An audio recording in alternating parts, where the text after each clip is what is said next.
భారత రాజ్యాంగ నిర్మాత, న్యాయవాది, రాజకీయవేత్త, సంఘ సంస్కర్త, రాజ్యాంగ శిల్పి భీమ్రావ్ రామ్జీ అంబేద్కర్ మరియు ఆయన అనుచరులు దళితులు వేల మంది సమక్షంలో తగలబెట్టారు మనస్మృతి గ్రంథాన్ని.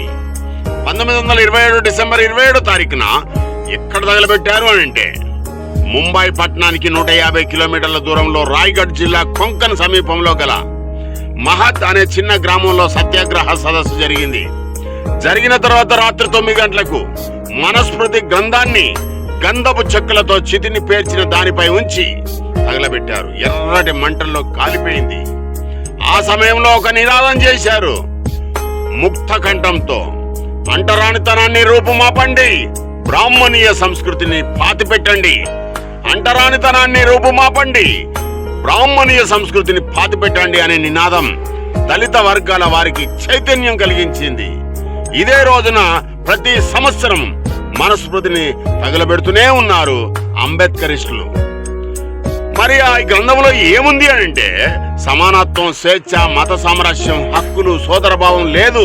అంత మాత్రమే కాక పుట్టుకతోనే వాడి తలరాతలు ఎక్కువ తక్కువ, పాలకులు, సేవకులు, ఉన్నతులు, నీచులు అని నిర్ణయించబడతాయి. పుట్టుకతో